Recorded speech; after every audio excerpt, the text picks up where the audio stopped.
ठीक है, स्टार्ट करते हैं। देखो यहाँ तक पिछली क्लास में यहाँ तक सहमति तक पढ़ लिए थे। ठीक, उसके आगे से पढ़ना है। उसमें हम इंग्लिश पीडीएफ में पढ़े थे ना, अब हिंदी में पढ़ेंगे। ठीक है, में चलेगा। ठीक ठीक है, पढ़ते हैं आगे क्या दिया है। केंद्र और विभिन्न राज्य सरकारों के बीच सत्ता का बंटवारा हर संघीय सरकार में अलग अलग किस्म का होता है। हर संघीय सरकार में अलग अलग तरीके का होता है सत्ता का बंटवारा। मतलब सारे देश जो हैं, जितने भी संघीय सरकार, जितने भी फेडरेशन हैं दुनिया के, वो सब क्या करते हैं, अलग अलग तरीके से अपना जो है पावर्स बांटे रहते हैं। ठीक है, अमेरिका में अलग तरीके से चलता होगा, इंडिया में अलग तरीके से, पाकिस्तान में अलग तरीके से। ठीक है, तो यह बात इस चीज़ पर निर्भर करती है कि संघ की स्थापना किन ऐतिहासिक संदर्भों में हुई। अच्छा, मतलब उसका इतिहास क्या है उस देश का, उस पर डिपेंड करेगा कि वहाँ पे किस तरीके से वहाँ की नीतियाँ बनाई गई हैं। संघीय शासन व्यवस्थाएं आमतौर पर दो तरीकों से गठित होती हैं। पहला तरीका है दो या अधिक स्वतंत्र देशों को दो या अधिक स्वतंत्र राष्ट्रों को साथ लाकर एक बड़ी इकाई गठित करने का, है ना। और इसमें दोनों स्वतंत्र राष्ट्र अपनी संप्रभुता को साथ करते हैं, अपनी अलग अलग पहचान को भी बनाए रखते हैं और अपनी सुरक्षा तथा खुशहाली बढ़ाने का, इसको बढ़ाने का रास्ता अख्तियार करते हैं। साथ आकर संघ बनाने के उदाहरण हैं संयुक्त राज्य अमेरिका, स्विट्जरलैंड, ऑस्ट्रेलिया वगैरह। इस तरह की संघ व्यवस्था वाले मुल्कों में आमतौर पर प्रांतों को समान अधिकार होता है और केंद्र के बरक्स ज़्यादा ताकतवर होते हैं। वे केंद्र के बरक्स ज़्यादा ताकतवर होते हैं। अच्छा, ठीक। अच्छा देखो, कमिंग टुगेदर, इसको इंग्लिश में बोलते हैं ना, कमिंग टुगेदर, क्या बोलते हैं, कमिंग टुगेदर फेडरेशन। मतलब एक साथ आके फेडरेशन का निर्माण करना। तो उसके एग्जाम्पल बताए गए हैं संयुक्त राज्य अमेरिका यानी कि यूएसए, ठीक, और स्विट्जरलैंड, ठीक है, और ऑस्ट्रेलिया।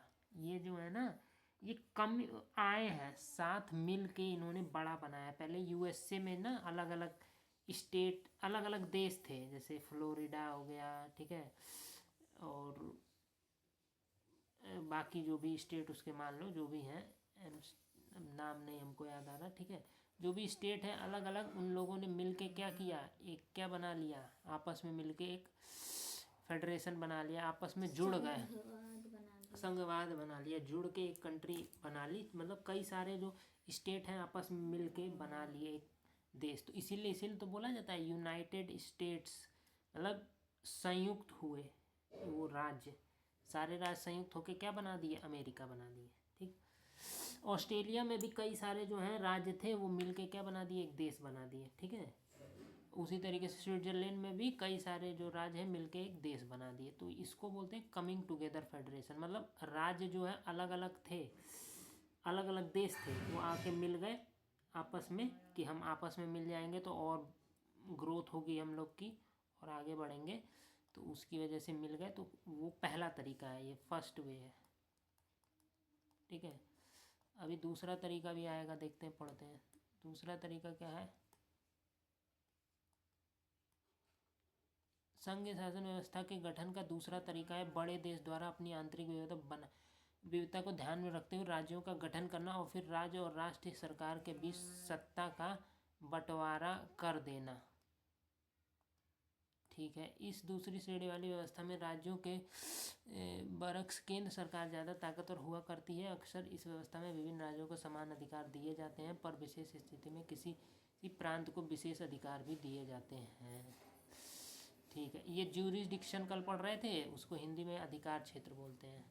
ऐसा दायरा जिस पर किसी का वैधानिक अधिकार हो, यह दायरा भौगोलिक सीमा के अंतर्गत परिभाषित होता है अथवा इसके अंतर्गत कुछ विषयों को भी रखा जा सकता है। मतलब विषय दे दिए जाते हैं कि ये आपके अधिकार क्षेत्र में है, ये विषय रेलवे, डिफेंस, ये सब। और उनको भौगोलिक सीमा दे दी जाती है कि उत्तर प्रदेश में आपकी लिमिट है, बिहार में आपकी लिमिट है, या फिर पूरे देश में आपके जो है काम करेंगे, ऐसा उसको अधिकार क्षेत्र बोलते हैं। अब ये आ जाते हैं पहले में। देखो एक चीज़ हम नहीं बताए, वो है कि वहाँ पे जो पहले हैं कई सारे जो स्टेट अलग अलग थे वो आपस में मिले एक दूसरे से और केंद्र बना लिया। तो उस केस में जो सेंट्रल गवर्नमेंट वहाँ की जो बनेगी नई, और जो पुरानी स्टेट गवर्नमेंट होंगी, कई सारी होंगी, 1 2 3 4 जितने स्टेट जुड़े होंगे, तो वहाँ पे क्या होता है, स्टेट गवर्नमेंट क्या होती है, ज़्यादा पावरफुल होती है सेंटर से। किसमें, कमिंग टुगेदर वाले में, ठीक। और ये है जिसमें क्या करता है, ये इसको बोलते हैं होल्डिंग टुगेदर। क्या बोलते हैं इसको,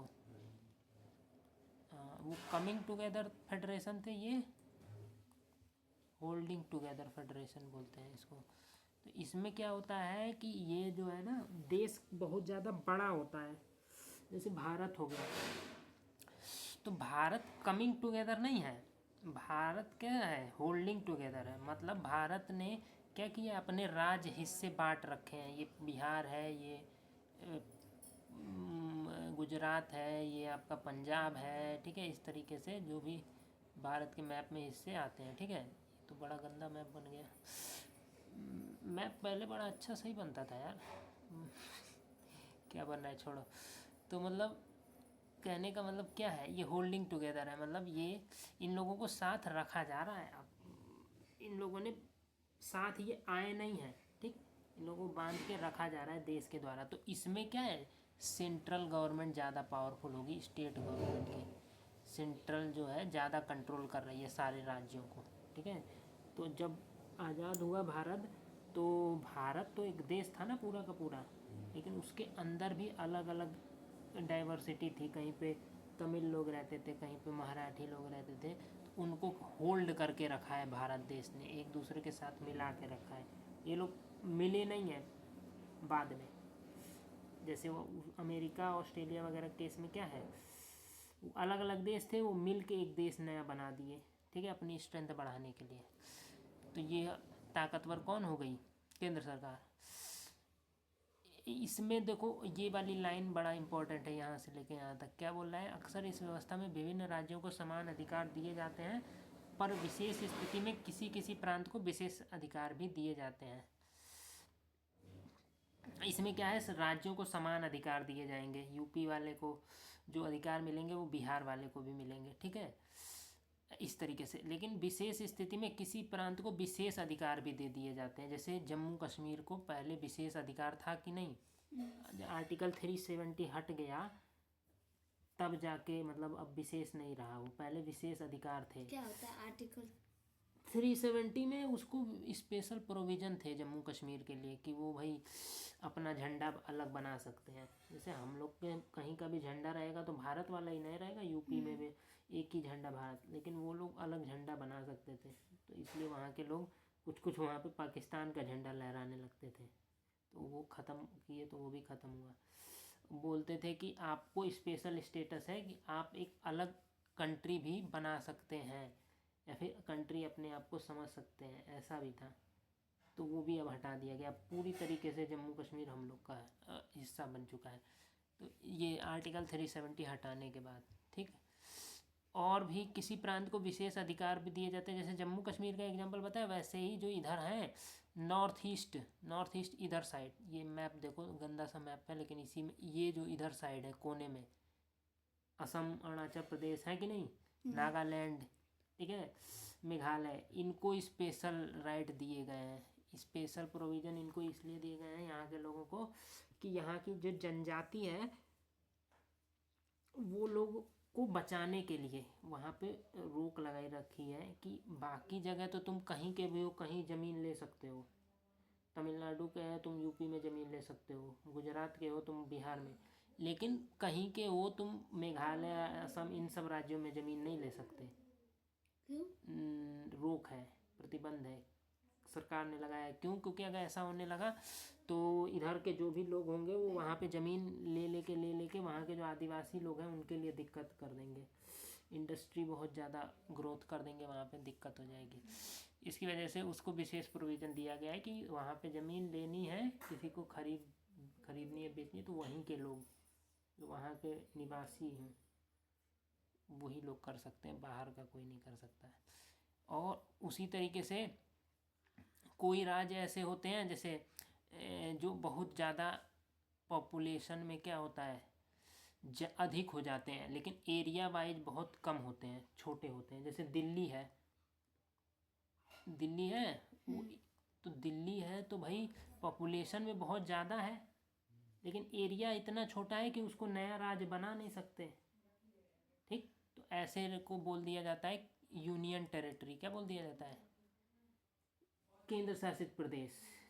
चंडीगढ़ हो गया, जहाँ पे बहुत ज़्यादा पॉपुलेशन हो चुकी है लेकिन उसका एरिया बहुत कम है, राज्य बनने लायक वो नहीं है, तो उसको, लेकिन पॉपुलेशन तो ज़्यादा हो गई है तो कुछ ना कुछ तो उसको अलग से देना पड़ेगा, तो उसको यूनियन टेरिटरी बना देते हैं। उसको किसी में शामिल भी नहीं कर सकते क्योंकि इतना छोटा है, पॉपुलेशन बहुत ज़्यादा है, तो कोई उसमें बोलेगा कि नहीं, दिल्ली यूपी, मान लो यूपी बगल में है तो वो भी मना कर देगी, नहीं हम लोग शामिल नहीं। इतनी सारी जनसंख्या के लिए सुविधाएं भी तो देनी पड़ेंगी यूपी सरकार को, तो वो भी नहीं शामिल करेगा अपने अंदर, पंजाब वाले भी नहीं शामिल करेंगे। तो उसको बोल दिया कि यूनियन टेरिटरी, कि आप केंद्र शासित प्रदेश हो गए और अब से आपका जो यहाँ का जो भी बजट है या फिर जो भी यहाँ पे काम होंगे, रोड्स बनेंगी, हॉस्पिटल बनेंगे, सब कौन बनवाएगा? केंद्र सरकार। यूनियन टेरिटरी किसके अंदर आती है? सेंट्रल गवर्नमेंट के अंदर। और स्टेट किसके अंदर आते हैं? State government. ठीक है। अधिकार क्षेत्र बता दिए, ये बता दिए पूरा, ठीक है, समझ में आ गया। आप चलते हैं इसके नीचे नेक्स्ट पेज पे, या ये ख़त्म हो गया है? हाँ ठीक है, नेक्स्ट पेज पे आ जाते हैं। देखिए यहाँ पे क्या दिया है, कुछ नेपाली नागरिक अपने संविधान में संघ व्यवस्था अपनाने की बात कर रहे थे। उनकी चर्चा कुछ इस प्रकार की थी। ये चर्चा छोड़ते हैं, आगे बढ़ते हैं, ठीक है। चर्चा वर्चा नहीं पढ़नी। और क्या है, भारत में संघ व्यवस्था, ठीक है, ठीक।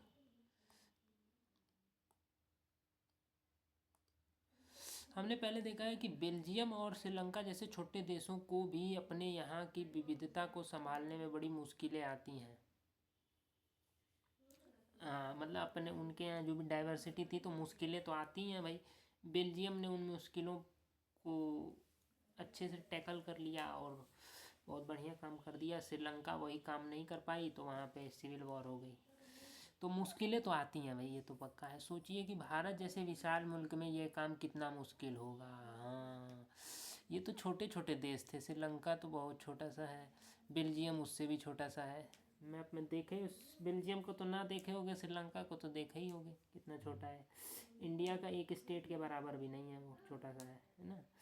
तो वहाँ पे जब इतनी दिक्कत हो गई, सिविल वॉर हो गई, इतने अलग अलग धर्म के लोग, तो सोचो उतने एरिया में इतने अलग अलग डाइवर्सिटी है, तो सोचो इंडिया, पूरे इंडिया में कितनी डाइवर्सिटी होगी।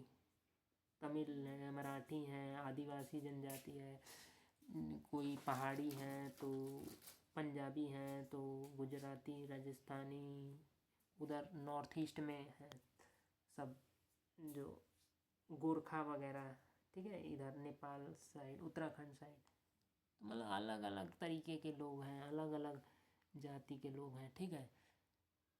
तो इसमें बहुत ज़्यादा विविधता है। इस विविधता को इंग्लिश में क्या बोल रहे थे? डाइवर्सिटी, कल जब पढ़ रहे थे वो। तो बहुत ज़्यादा डाइवर्सिटी है, मतलब क्या कि बहुत दिक्कत होगी इंडिया में, मतलब बहुत क्या, इन लोगों से बहुत ज़्यादा दिक्कत होगी। लेकिन उस दिक्कत को देखते हैं क्या क्या आगे कैसे कैसे सॉल्व करते हैं। जहाँ बहुत सी भाषाओं, धर्मों और क्षेत्रों के लोग रहते हैं, बहुत सी भाषा बोलने वाले लोग, बहुत से धर्म अलग अलग हैं, इस हिंदू, मुस्लिम, सिख, ईसाई, ठीक है। हमारे देश में सत्ता की साझेदारी की क्या व्यवस्था है, तो देखते हैं क्या व्यवस्था है। आइए संविधान से ही शुरू करें, ठीक है। इसको पहले मैं ऊपर कर लेता हूँ, पूरा ये दिखे, ठीक है।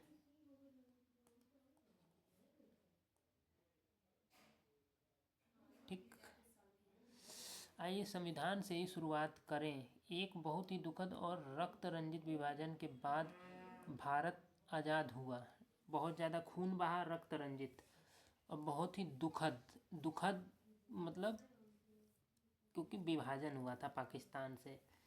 उस समय देखे होंगे कि ट्रेन जब विभाजन के टाइम में बहुत लोग मुसलमान यहाँ मारे गए, बहुत हिंदू पाकिस्तान में मारे गए और भाग के इधर आए, इधर के मुसलमान उधर भागे थे। ठीक है, तो बहुत दुखद था। आज़ादी भले मिली लेकिन एक उसी आज़ादी ने एक मतलब इतने साल से जो हम लोग इतनी साल से जो दुश्मनी बनी हुई है पाकिस्तान से, कभी पाकिस्तान कुछ करता है, कभी हिंदुस्तान कुछ करता है, तो सब किसकी वजह से हुआ? आज़ादी हुई उसी के बाद। हम लोग आज़ाद तो हुए लेकिन एक हमने पाकिस्तान जैसा दुश्मन पाल लिया, पा गए हम लोग आज़ादी से ही। आज़ादी के कुछ समय बाद ही अनेक स्वतंत्र रजवाड़े भारत में विलीन हो गए। अब देखो भारत के मैप में अगर देखा जाए तो, अरे थोड़ा सही बन गया यार इस बार, ठीक है।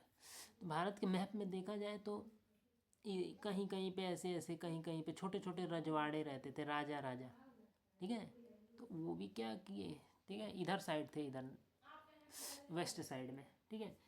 तो वो लोग भी किस में शामिल हो गए थे? भारत में शामिल हो गए थे, ठीक है, जो भी छोटे मोटे राजा थे। भारतीय संविधान ने भारत को राज्यों का संघ घोषित किया, ठीक है। अब इसमें जो है ना, हम बाकी कंट्री में संघ को बोलते हैं फेडरेशन, लेकिन भारत में बोलते हैं यूनियन। क्या बोलते हैं? हाँ, बोलते हैं यूनियन ऑफ स्टेट्स, ठीक है। India shall be union of state, ठीक है, राज्यों का संघ होगा भारत। तो हम लोग यूनियन नाम से बोलते हैं और बाकी जगह फेडरेशन, लेकिन बात वही है, सेम है, सब चीज़ वही है। अब इसमें संघ शब्द नहीं आया, पर भारतीय संघ का गठन संघ शासन व्यवस्था के सिद्धांत पे हुआ। इसमें फेडरेशन वर्ड नहीं आया था हम लोग के संविधान में, ठीक है, लेकिन जो संघ का गठन हुआ था वो उसी मतलब ये जो यूनियन बनाए गए थे स्टेट को मिला के, वो उसी इसके सिद्धांत पे आधारित थे, संघ शासन व्यवस्था के सिद्धांत पे, ठीक है। आइए हमने ऊपर संघ व्यवस्था की जिन 7 विशेषताओं का जिक्र किया था उन्हें फिर से देख लें। वो कल 7 विशेषताएं पढ़ाए थे ना लास्ट तक, तो उन्हें फिर से देखने को बोल रहा है। देखते हैं क्या बोल रहा है। हम देख सकते हैं कि ये सभी बातें भारतीय संविधान के विभिन्न प्रावधानों पर भी लागू होती हैं। जो 7 प्रॉपर्टी बताई थी उसमें से याद है कुछ? एकता में अनेकता। एकता में अनेकता पहले पढ़ लेते हैं, इसी यहीं से पढ़ लेते हैं, ऊपर जाने की ज़रूरत नहीं है। एक बार फिर से रिवाइज कर दूं क्या ऊपर वो वाला? ये देखते हैं, इसमें दिया होगा, देखो। प्रावधानों पर लागू होती हैं, ठीक है। संविधान ने मौलिक रूप से 2 स्तरीय शासन व्यवस्था का प्रावधान किया था, संघ सरकार तथा राज्य सरकार। ये तो उसमें भी बताया गया था, ठीक है, तो ठीक है। केंद्र सरकार को पूरे भारतीय संघ का, आगे दिया, 1 मिनट,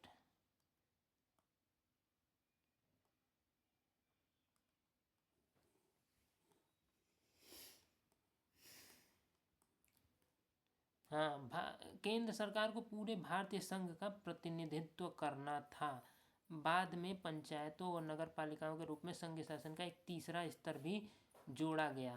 पहले तो बोला गया, पहले पॉइंट में बोल रहा है कि केंद्र, स्टेट और राज्य 2 चीज़ें रहेंगे, जिसमें केंद्र क्या करेगा, जो राज्य हैं उन पे क्या करेगा, उनका प्रतिनिधित्व करेगा, मतलब उनको लीड करेगा, ठीक है। और पंचायतों में बोल रहा है नगर पालिकाओं के रूप में संघ शासन का एक तीसरा स्तर भी जोड़ा गया पंचायत और नगर पालिका में, ठीक है। पहले सेंट्रल, फिर स्टेट, ये सबसे ऊपर, उसके नीचे ये, और बाद में एक तीसरा। पहले जब संविधान बना था तो कितने थे हमारे? 2। जब 1950 में संविधान बन उनके लागू जब हुआ था तो 2 ही बताए गए थे, 2 स्तर से सरकारें चलेंगी। लेकिन बाद में 1991-92 में या 93 में ये जोड़ा गया था संविधान में संशोधन करके। किसको जोड़ा गया? Local government. इनको क्या बोला जाता है? लोकल सेल्फ गवर्नमेंट बोला जाता है, मतलब स्थानीय स्वशासन, ठीक है, सेल्फ गवर्नमेंट। ठीक है, जिसमें दो चीज़ें आती हैं, पंचायत और नगर पालिकाएँ। ठीक है, ठीक है, जो रूरल एरिया है वहाँ पे पंचायत, और जो अर्बन एरिया है, मतलब अर्बन मतलब क्या, जो शहरी इलाके हैं वहाँ पे, रूरल मतलब ग्रामीण इलाकों के लिए पंचायत, और शहरी इलाकों के लिए नगर पालिका। उनमें भी अलग अलग उसके भी लेवल हैं, ग्राम पंचायत, क्षेत्र पंचायत, जिला पंचायत। ठीक है, नगर पालिका में नगर निगम, नगर परिषद, नगर पालिका। ठीक है, इस तरीके से अलग अलग नगर परिषद ऐसे कर करके अलग अलग है, नगर पंचायत, नगर पालिका, नगर निगम ऐसे। तो नगर निगम क्या होता है? वो नगर निगम सबसे बड़ा होता है। उसके बाद बड़े जैसे मुंबई नगर निगम, municipal corporation, BMC Bombay municipal corporation होगा। उसके बाद होता है नगर ये आपका पहला होगा, मान जाइए पहले तो इसमें जो है पंचायत में मान लीजिए होता है ग्राम पंचायत। ठीक है, और उसके बाद होता है क्षेत्र पंचायत। ठीक है, और फिर होता है जिला पंचायत, इस तरीके से होता है। और इसमें जो है नगर पालिका में, नगर पालिका में, हाँ, नगर पालिका में एक होता होगा नगर आपका नगर पंचायत सबसे छोटे लेवल पे। ठीक है, जैसे मधुबन हो गया है। और नगर परिषद होता है दूसरे नंबर, और सबसे ऊंचा नगर निगम। तो बड़े बड़े शहर हैं वो किस में आएंगे, नगर निगम में। छोटे शहर हैं जैसे मऊ, आजमगढ़, ये नगर परिषद में आएंगे। और जो कस्बे हैं जो शहर की तरफ धीरे धीरे बढ़ रहे हैं, जैसे मधुबन हो गया, छोटे छोटे कस्बे हो गए जैसे घोसी हो गया, ये सब नगर पंचायत में आएंगे। ठीक, अब यहाँ पे आ जाओ, कहाँ पे हो, तीसरा स्तर भी जोड़ दिया गया। किसी भी संघ व्यवस्था की तरह अपने यहाँ भी तीनों स्तर की शासन व्यवस्थाओं के अपने अलग अलग अधिकार क्षेत्र हैं। ठीक है, अलग अलग अधिकार, ज्यूरिसडिक्शन इसी को बोलते हैं, अधिकार क्षेत्र को इंग्लिश में। अलग अलग सब्जेक्ट इनको प्रोवाइड किए गए हैं कि आपको इस सब्जेक्ट पे काम करना है, आपको इस सब्जेक्ट पे काम करना है, इस तरीके से। संविधान में स्पष्ट रूप से केंद्र और राज्य सरकारों के बीच विधायी अधिकारों को 3 हिस्से में बांटा गया है। ये 3 सूचियाँ इस प्रकार हैं, देखो सूचियाँ आ गई। लिस्ट, सूचियाँ मतलब लिस्ट, 3 तरीके की लिस्ट होती है, एक सेंटर लिस्ट, एक स्टेट लिस्ट मतलब एक केंद्र सूची, एक राज्य सूची, और एक कंकरेंट लिस्ट। कल बताए थे समवर्ती सूची। 3 सूचियाँ हैं, इनमें विषय बताए गए हैं। ठीक है, अब कौन कौन से विषय हैं, क्या क्या दिए गए, ये जो केंद्र सूची, राज्य सूची और कंकरेंट लिस्ट, ये भाई केंद्र और राज्य के बीच है। और जो लोकल गवर्नमेंट है उसके लिए सूची बनी नहीं है, क्यों, उसको बाद में जब तैयार किया गया ना 1991 में जोड़ा गया है, तो उसके अलग अलग सब्जेक्ट उसी समय जोड़ते वक्त ही बता दिए गए हैं, तो वो सूची में नहीं शामिल है। ठीक है, सूची में केवल जब संविधान बना था तो इन्हीं दोनों के सब्जेक्ट दिए गए थे, और जो दोनों जिस पे काम कर सकते हैं वो समवर्ती में दे दिया गया। तो संघ सूची में प्रतिरक्षा यानी डिफेंस, प्रतिरक्षा मतलब अपने रक्षा करना दूसरों से, स्वयं रक्षा। नहीं, प्रति किसी दूसरे से रक्षा, बाहरी देशों से रक्षा करना उसको। अच्छा। और विदेशी प्रतिरक्षा वही हो गया, और जो आंतरिक रक्षा है वो दूसरा हो जाता है।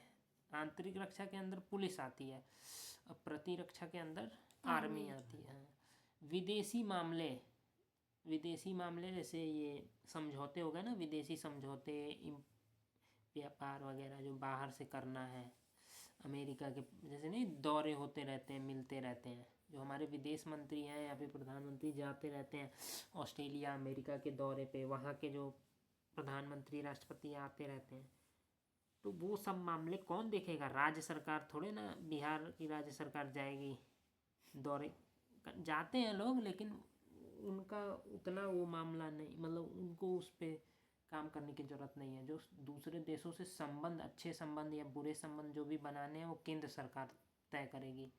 विदेशी मामलों का, पाकिस्तान पे हमला करना है कि नहीं, चाइना से दोस्ती करनी है कि नहीं, ये राज्य सरकार थोड़े ना डिसाइड करेगी, केंद्र सरकार करेगी।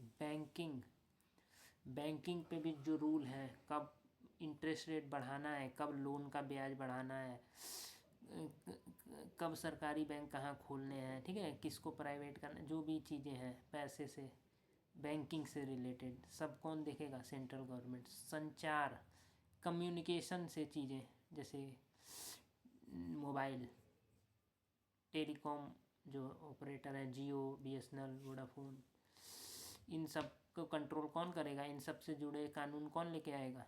केंद्र सरकार। राज्य सरकार नहीं कंट्रोल करती है एयरटेल, बीएसएनएल, इन सबको। वो जो भी उनके लिए रूल वगैरह बनाता है, कौन बनाता है? केंद्र सरकार। सेंट्रल हाँ। गवर्नमेंट। मुद्रा, करेंसी पे, करेंसी ऐसा नहीं ना सुनी हो कि उत्तर प्रदेश में अलग चलती है, गुजरात की करेंसी अलग है, पूरा भारत एक का। ही है। हाँ, तो वो सेंट्रल गवर्नमेंट करती है ना, तो सेंट्रल गवर्नमेंट पूरे भारत के लिए एक करेंसी बनाती है, भारतीय मुद्रा। तो उसकी वजह से इसीलिए हर देखोगे देश का अलग होता है। जैसे अभी नेपाल जाएंगे हम लोग, पड़ोसी देश है, एकदम सटा हुआ, जाएंगे तो वहाँ पे भी तो अलग रहता है उसका भी तो वो पैसा। अलग देश हो गया ना। हमारे देश के अंदर राज्यों का अलग नहीं है ना, तो राज्य के पे का मुद्दा नहीं है करेंसी। कौन डिसाइड करेगा? सेंट्रल। इसीलिए एक ही करेंसी चलती है। इसी वजह से वहाँ पे जो है, जो नोट वगैरह हैं हम लोग के, उस पे भाषाएं जितना ज़्यादा से ज़्यादा हो सके कवर करते हैं उसी पे। देखे होगे ना पीछे अलग अलग तरीके की भाषाएं, एक तो 3 तो कन्फर्म रहती है, इंग्लिश, हिंदी, उर्दू, 3 तो रहती हैं नोट के ऊपर। बाकी भाषाएं भी रहती हैं, शायद देखना पड़ेगा नोट। ठीक। राष्ट्रीय महत्व के विषय हैं, तो इन पे कौन गवर्नमेंट कंट्रोल करेगी? राष्ट्र, मतलब कि सेंट्रल। पूरे देश के लिए इन मामलों में एक तरह की नीतियों की ज़रूरत है। हाँ, एक ही तरह के, इनमें अलग अलग जरूरी ही नहीं है, इसीलिए स्टेट को नहीं दिया गया। इसी कारण इन विषयों को संघ सूची में डाला गया है। संघ सूची मतलब सेंट्रल लिस्ट। ठीक, अब चलते हैं। ठीक है।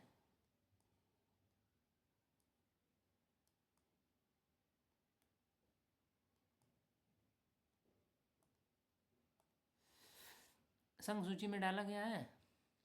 संघ सूची में वर्णित विषयों के बारे में कानून बनाने अधिकार सिर्फ केंद्र सरकार। ये तो सब बता दिए। ठीक है। राज्य सूची में देखो पुलिस आ गई, ठीक है, व्यापार भी आ गया। ये व्यापार वो वाला देश के अंदर का व्यापार, ठीक है, या फिर व्यापार बाहर में भी कोई इंपोर्ट एक्सपोर्ट कर रहा है तो वो देखेगी कि राज्य सरकार ही देखेगी।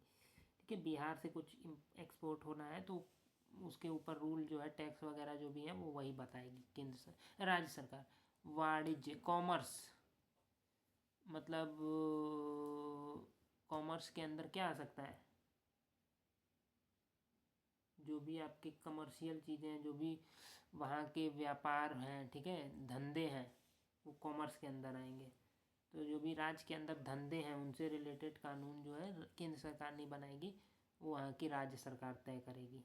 तो इसीलिए देखते हैं कहीं पे जो धंधे हैं वो अच्छे चलते हैं, जैसे कि मुंबई, फैक्ट्री, मिल्स, और वहाँ पे मतलब जॉब आराम से मिल जाती है, भले ही थोड़ी ख़राब मिले, कोई भी मिले। तो यानी कि वहाँ पे वाणिज्य, कॉमर्स अच्छी है। ठीक है। वहीं बिहार में देखोगे तो वहाँ के लोग दूर दूर जाते हैं काम करने। क्यों? क्योंकि वहाँ की राज्य सरकार ने कुछ काम किया नहीं है कॉमर्स क्षेत्र में, कहीं फैक्ट्री, मिल्स वगैरह कुछ लगाई भी नहीं किया है। तो वहाँ के लोगों को कहाँ जाना पड़ेगा? दूर दूर कमाने जाना पड़ेगा। इसीलिए तो देखोगे इधर भी नहीं है उतनी, हम लोग के साइड भी, यूपी ईस्ट में और यूपी वेस्ट में है। हम लोग पूरब में, पूर्वांचल में रहते हैं ना, जो जहाँ पे हम रहते, इसीलिए तो हमारे पापा वहाँ जाके काम करते थे। क्यों करते थे? क्योंकि यहाँ जॉब्स नहीं होंगी। देखोगे कोई भी देखोगे यहाँ पे जो भी गएगा कमाने उमाने, सब जाते हैं कि नहीं, दूर दूर। हाँ, बहुत ज़्यादा लोग जो खेती नहीं करते हैं और जो यहाँ पे किसी की जॉब उब नहीं लगी है सरकारी, तो बाहर ही जाते हैं ज़्यादातर। बाहर का मतलब किधर जाएंगे? पंजाब में कोई जाएगा, कोई गुजरात, कोई महाराष्ट्र, कोई यूपी वेस्ट में जाएगा। इधर नहीं है जॉब। बिहार कोई जाता है? नहीं। जिसकी सरकारी जॉब लगी है, इसकी मम्मी की, तो वो गई है ना। बाकी कोई प्राइवेट जॉब्स नहीं है। यानी कॉमर्स के क्षेत्र में राज्य सरकार काम करेगी। किसी राज्य के अंदर कॉमर्स अच्छा होगा, क्यों? क्योंकि वहाँ की राज्य सरकार ने उस पर अच्छे से काम किया। कृषि भी राज्य सरकार में आएगा। देखोगे एग्रीकल्चर में कहीं कहीं पे लोग खुश हैं अच्छी अच्छी फसलों से, कहीं कहीं पे नहीं खुश हैं, क्योंकि लोन वोन जो है नहीं दे रही है कोई राज्य सरकार, या फिर उससे खाद उद पे छूट वूट नहीं दे रही है, तो उसकी वजह से किसान लोग आत्महत्या कर रहे हैं और कहीं पे नहीं कर रहे हैं। तो इसमें राज्य सरकार का है, केंद्र सरकार नहीं। खेती से सिंचाई भी, ये भी राज्य सरकार इस पे काम करेगी। ट्यूबवेल लगवाना हो गया, चाहे नहर निकलवाना हो गया, ठीक है। प्रांतीय और स्थानीय महत्व के विषय हैं। राज्य सूची में वर्णित विषयों के बारे में सिर्फ राज्य सरकार ही कानून बना सकती है। सही है। समवर्ती सूची में शिक्षा, अच्छा देखो शिक्षा हम कर रहे थे, राज्य शिक्षा किस में है? समवर्ती में है। मतलब इसमें स्टेट सेंट्रल भी कानून ला सकती है, स्टेट भी ला सकती है। वन फॉरेस्ट जो डिपार्टमेंट है, तो किसी भी यहाँ का जो भी, अब मैंने जब समवर्ती सूची बताया था तो इसमें बताया था दोनों जब कानून बना सकते हैं तो दोनों में ज़्यादा पावर किसकी रहेगी? Central power. हाँ, सेंट्रल का। और मान लो स्टेट बिल्कुल खुश नहीं है उस फैसले से, तब कौन डिसाइड करेगा? उस विवाद को सुलझाएगा कौन? नहीं, सुप्रीम कोर्ट सुलझाएंगे। हाई कोर्ट, सुप्रीम कोर्ट, जो भी जिसके पास मामला पहुंचे। मजदूर संघ जो लेबर यूनियन है उस पे कानून जो है दोनों बना सकते हैं। मतलब लेबर जो भी काम करती है किसी भी राज्य के अंदर, उसकी सैलरी मिनिमम वेज जैसे होता है ना कि आप काम कर रहे हो तो 10,000 से नीचे तनख्वाह नहीं हो सकती, आप विरोध कर सकते हो उसका। मतलब मिनिमम तो कंपनी वाले को 10,000 से ऊपर देनी पड़ेगी। तो ये सब रूल कौन लेके आएगा? दोनों लेके आ सकते हैं। लेकिन ज़्यादातर मतलब किसका माना जाएगा? केंद्र का। हाँ, और किसी में कोई राज्य खुश नहीं है तो उसका सुलटारा कौन करेगा? Supreme court. कोर्ट करेंगी, सुप्रीम कोर्ट, हाई कोर्ट, जो भी हो। विवाह, मैरिज भी किसका मामला है? दोनों का। गोद लेना, ये भी दोनों का। दोनों का, बच्चे गोद लेना। और उत्तराधिकार जैसे वे विषय हैं। मतलब उत्तराधिकार मतलब वो देना अपना संपत्ति, हाँ, जमीन जायदाद का जो वारिसान होता है, वारिस, वो सब मामले दोनों हैंडल करते हैं, जो केंद्र के साथ राज्य सरकारों की साझी दिलचस्पी में तय होते हैं। ठीक है, यही लिखा होगा, देखते हैं क्या लिखा है। साझी दिलचस्पी, ओह नेक्स्ट पेज पे है। हाँ, साझी दिलचस्पी में आते हैं। ठीक है, आते हैं फिर पता नहीं किधर चले जाते हैं। टाइम क्या हो रहा होगा? ठीक है। इन विषयों पर कानून बनाने का अधिकार राज्य सरकारों और केंद्र सरकार दोनों को ही है। मतलब दोनों कानून कौन कौन बना सकता है? राज्य सरकार और केंद्र सरकार। हाँ यार, एक ही बात बार बार। लेकिन जब दोनों कानून में टकराव हो तो केंद्र सरकार द्वारा बनाना कानून ही मान्य होता है। दोनों में जब टकराव होगा तो किसका मान्य होगा? केंद्र सरकार। अब बहुत ज़्यादा टकराव हो जाएगा, मान लो राज्य सरकार हाँ चली गई कोर्ट में मामले को लेके, तो कोर्ट डिसाइड करेगा कि क्या करना है। हाँ, यहाँ एक सवाल ये उठता है कि जो विषय इनमें से किसी सूची में नहीं आते उनका क्या होता है? फिर कंप्यूटर सॉफ्टवेयर जैसे विषय किसके अधिकार क्षेत्र में रहे? क्योंकि ये संविधान बनने के बाद आए हैं। संविधान के बाकी बचे हमारे संविधान में बाकी बचे विषय केंद्र सरकार के अधिकार क्षेत्र में रखे जाते हैं। अब जो जो नए विषय आते जाएंगे, संविधान जब बना था तब जो उन लोगों को जितनी जानकारी थी कि ये पुलिस होती है, ये जितने सेक्टर होते हैं, सबको अलग अलग सूची में रख दिया। अब संविधान बनने के बाद ना, ये जो कंप्यूटर का इवोल्यूशन हुआ है, ठीक है, या टेक का रिवोल्यूशन जो भी हुआ है वो बाद में हुआ है। तो ऐसे विषय जो बाद में अस्तित्व में है, एग्जिस्टेंस में है, उनको कहाँ रखा जाएगा? तो बोला है कि उनको जो भी बच गए, जो बाद में आए, उनको केंद्र सरकार के अंडर में वो चले जाते हैं ऑटोमेटिक। ऐसा संविधान में बताया गया है। ठीक है, इंडिया के अंदर।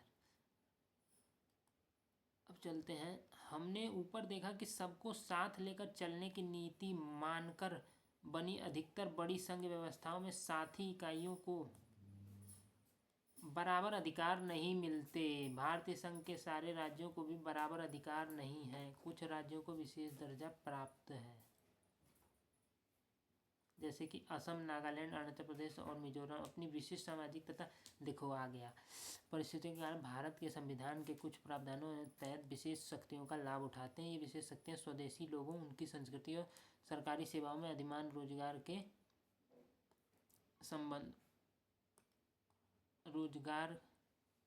सरकारी सेवा अधिमान्य रोजगार के भूमि अधिकारों के संरक्षण के संबंधों में स्पष्ट रूप से उपयोगी है। हाँ देखो, संघ व्यवस्था में साथी इकाई जो है उनको बराबर अधिकार नहीं मिलते, वो बता चुके हैं हम, बताए थे ना कि किसी के कम रहेंगे, किसी के ज़्यादा रहेंगे, किसी को स्पेशल अधिकार दे दिया जाता है, बाकी लोग को नहीं है अधिकार। लेकिन ये जो जम्मू कश्मीर का बताए थे ना विशेष अधिकार था, बाकी राज्यों से स्पेशल था, उसको अपना झंडा रखने का अधिकार था अलग इंडिया से। उसी तरीके से ये जो नॉर्थ ईस्ट वाले स्टेट है, कौन कौन से, असम, अरुणाचल प्रदेश, नागालैंड और मिजोरम, ये 4 राज्यों में क्या अधिकार था इन लोगों को कि यहाँ पे जो जनजाति वगैरह यहाँ की जो है बची रहे। ऐसा नहीं हो कि ये ज़मीन बेच बेच के ये लोग यहाँ से भाग जाए। वहाँ की जो आदिवासी हैं जंगल वगैरह में जो रहते हैं वो लोग बचे रहें, वो लोग रहेंगे तभी तो जंगल की चीज़ें का यूज कर पाएगा। जंगल को वो लोग ज़्यादा अच्छे से समझते हैं आदिवासी लोग, और वहाँ जो भी चीज़ें मिलती हैं रेशम से लेके शहद से लेके वो निकाल पाएंगे। वही भग गए इधर उधर, किसी ने ज़मीन खरीद ली तो फिर वो जो प्राकृतिक चीज़ें हैं वो ख़त्म हो जाएंगी। इस वजह से ये अनुच्छेद 371 में, 370 में जम्मू कश्मीर का प्रावधान था विशेष, और 371 में इसका प्रावधान। हाँ, इन असम, ये जो नॉर्थ ईस्ट वाले हैं, उत्तर पूर्वी राज्य, नॉर्थ ईस्ट मतलब समझ रहे हो ना कि नॉर्थ डायरेक्शन, ये नॉर्थ डायरेक्शन है कि नहीं, और ईस्ट डायरेक्शन, दोनों डायरेक्शन यहाँ पे आती है, इधर नॉर्थ है इधर ईस्ट है, ये दोनों इधर, ठीक। अब तो इसमें फ़ायदा क्या होता है, इसकी विशेष शक्तियों से स्वदेशी लोगों को फ़ायदा होता है, उनकी संस्कृति बची रहती है, सरकारी सेवाओं में वही रहेंगे। मान लो वहाँ पे कोई और बस गया और वहाँ का पेपर दे के वो निकाल ले गया तो ये भी दिक्कत है।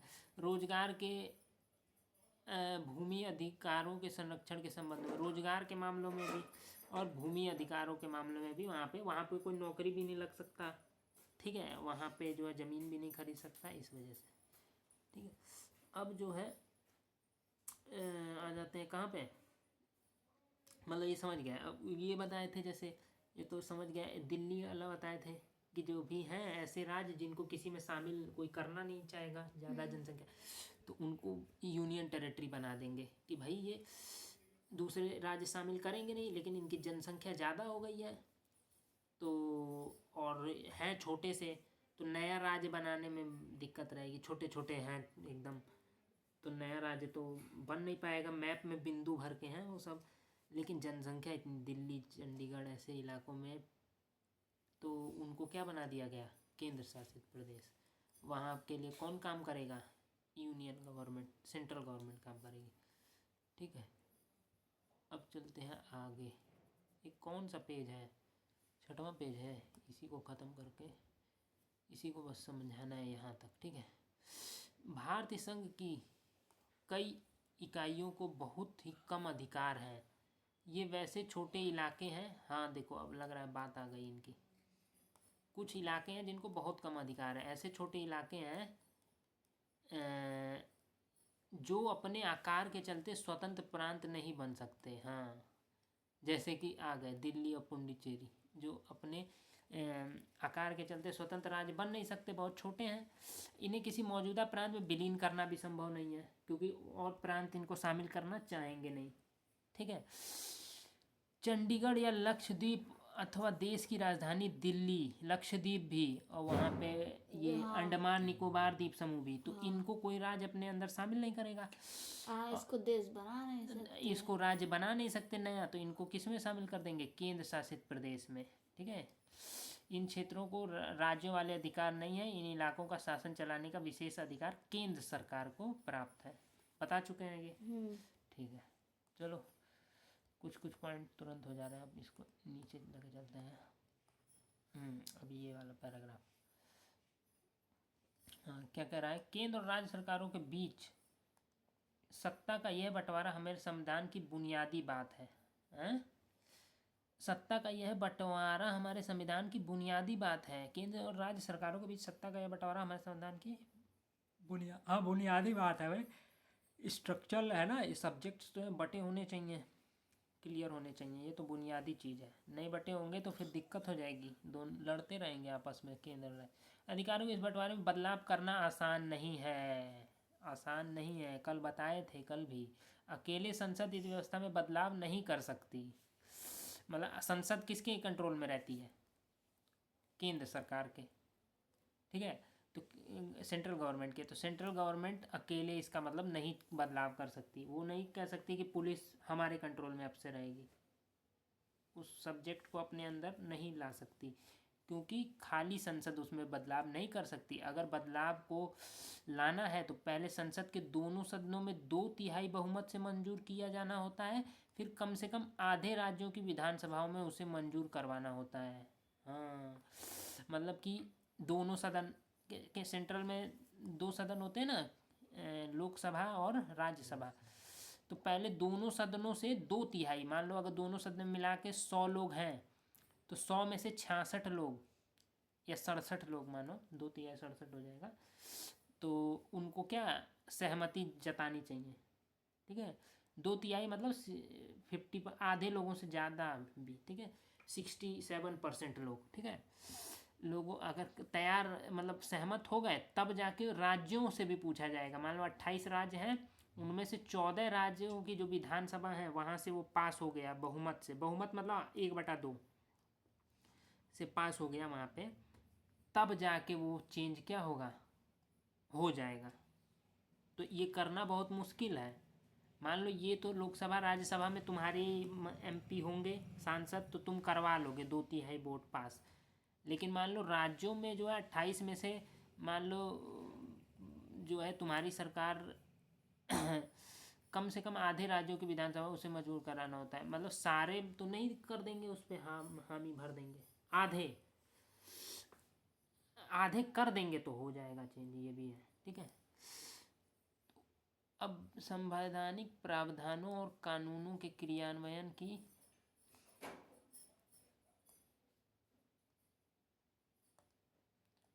विधानसभाओं से उसे मंजूर करवाना होता है, ठीक है। अब यहाँ पे आ जाते हैं, संवैधानिक प्रावधानों और कानूनों के क्रियान्वयन की देखरेख में न्यायपालिका महत्वपूर्ण भूमिका निभाती है। अब देखो न्यायपालिका वाला बताने लगे। क्रियान्वयन की देख रेख में मतलब वो बनेंगे जो कानून, उसमें भी, और कानून जब उनका इम्प्लीमेंटेशन होगा, क्रियान्वयन होगा, लागू होंगे, तो उनकी भी देख रेख कौन करेगा? जुडिशरी। न्यायपालिका मतलब क्या होता है? जुडिशरी। तो वो देख रेख करेगी, तय करेगी क्या करना है भाई। और मतलब तय क्या नहीं करना है, वो फटकार लगा सकती है, बताए थे ना दोनों को, ठीक है। और शक्तियों के बंटवारे के संबंध में कोई विवाद होने की हालत में फैसला उच्च न्यायालय और सर्वोच्च न्यायालय में ही होता है। विवाद होने में, मैं बोला ना, जब भी केंद्र और राज्य लड़ने लगे किसी मामले पे, तो कौन उसको सुलझाएगा? High court. उच्च न्यायालय मतलब हाई कोर्ट, और सर्वोच्च न्यायालय मतलब सुप्रीम कोर्ट। इसको SC बोलते हैं, इसको HC बोलते हैं, हाई कोर्ट, ठीक है, में ही होता है। सरकार चलाने और अपनी जिम्मेदारियों का निर्वाह करने के लिए जरूरी राजस्व की उगाही के संबंध में केंद्र और राज्य सरकारों को कर लगाने और संसाधन जमा करने के अधिकार हैं। ये जो अपनी जिम्मेदारी का निर्वाह, मतलब जो भी जिम्मेदारी क्या है, डेवलपमेंट करना, विकास करना, लोगों का भला करना, सरकार इसीलिए बनती है। और सरकार के जो भी खर्चे हैं उनको मैनेज करने के लिए क्या करना पड़ेगा? जो राजस्व है, राजस्व मतलब रिवेन्यू उनको चाहिए, तो उसके लिए वही क्या करेंगे, केंद्र को भी और राज्य को भी कर लगाने का क्या है, अधिकार है, और संसाधन जमा करने का भी अधिकार है। मतलब कर लगाने, रिवेन्यू कहाँ कहाँ से आएगा? एक तो टैक्स लगाएंगे, वहाँ से आएगा, तो केंद्र भी टैक्स लगाएगी अपने, और राज्य भी लगाएगी। कल बताया था, आजकल कौन सा टैक्स लग रहा है? CGST। और C कौन वसूल ले लेता है? केंद्र सरकार। S कौन ले लेता है? स्टेट, राज्य सरकार। ठीक है, पहला रिवेन्यू सोर्स ये है। और दूसरा रिवेन्यू सोर्स है संसाधन जमा करने के, रिजर्व। किससे? जो भी रिजर्व्स हैं, मतलब हमारे यहाँ जो भी रिजर्व हैं, जैसे कोयले का हो गया, सोने चांदी कहीं ना कहीं निकलते हैं ना, तो उनमें भी हिस्सा रहता है राज्य सरकार का भी, केंद्र सरकार का भी। वो जो भी मतलब पब्लिक प्रॉपर्टी है, मतलब पब्लिक प्रॉपर्टी का मतलब क्या, जो देश के अंदर की प्रॉपर्टी है। पब्लिक प्रॉपर्टी को कौन कंट्रोल करता है? गवर्नमेंट, स्टेट गवर्नमेंट और सेंट्रल गवर्नमेंट। तो पब्लिक प्रॉपर्टी से जो, जैसे तुम्हारा ज़मीन है, तो उसको बेच के तुमको फ़ायदा मिलेगा। उसी तरीके से कोई ऐसा ज़मीन है जो सरकारी ज़मीन है, मतलब उस पब्लिक का हक है, तो उसको कंट्रोल कौन करेगा? उससे जो भी फ़ायदा करना है, जो भी बेचना है, उससे जो भी पैसा इकट्ठा करना है, उससे जो भी रिवेन्यू जनरेट करना है, वो कौन करेगा? सरकार करेगी। तुम नहीं ना कर सकते। कहीं पे ज़मीन में से कोयला निकला, तुम्हारे घर के नीचे से निकला, तब तो अलग है, मतलब ऐसा होगा नहीं। कहीं से भी निकलेगा, अगर सरकार को पता चल गया तुम्हारे ज़मीन में से ही क्यों ना निकला हो, तो तुम्हारा हक नहीं है उस पर। तुम चोरी कर लो तब तो ठीक है, चोरी निकाल के बेच दो जो भी, अगर कहीं पे निकल गया, ठीक है। वैसे तो वो तो यहाँ तो यूपी में तो है नहीं ज़्यादा खनिज ज़मीन के नीचे, मध्य प्रदेश वाले इलाकों में है, ठीक है, इधर झारखंड छत्तीसगढ़ इन इलाकों में है। तो अगर है भी, तो अगर पता चल गया कि मान लो ये इस ज़मीन में, इस खेत में हीरे की खदान है, सरकार को पता चल गया तो उसको सीज कर देगी प्रॉपर्टी को, जब तक वो निकाल नहीं लेगी, ठीक है। तो समझ गए, पब्लिक प्रॉपर्टी पे इसका हक होता है गवर्नमेंट का, तो वहीं से वो अपना पैसा बनाती है, रिवेन्यू और टैक्स लगा के पैसा बनाती है। सरकार तो भी फिर वो दूसरा जमीन देगी ना उसको, सरकार खाली रहेगी। हाँ ज़मीन मिल जाएगी। सरकार जो भी खर्चा करती है कैसे करती है? नोट छाप के। नोट छाप के करती है। अरे अभी तक समझे नहीं, पागल। रिवेन्यू जो भी उसको मिलता है उससे, रिवेन्यू कहाँ से? हम ही लोगों से पैसा लेती है, हम ही लोगों से टैक्स वसूलती है, उसी से हम ही लोग पे उसी काम से करती है। बनाती है। जो भी काम करती है, अपना भी सैलरी सब उसी से भरते हैं। एक तरीके से वो लोग हमारे अंडर है, समझ जाओ। हम लोग हर सामान जो भी खरीदते हैं सब में टैक्स देते हैं। अगर नहीं खरीदे तो? क्या नहीं खरीदे तो? अगर जैसे सब अगर बंद जाए कि बार कोई खरीदे ही ना कोई सामान, तब तो उन लोग का हो गया ना। मत खरीदो ना, आज से मत खरीदना तुम।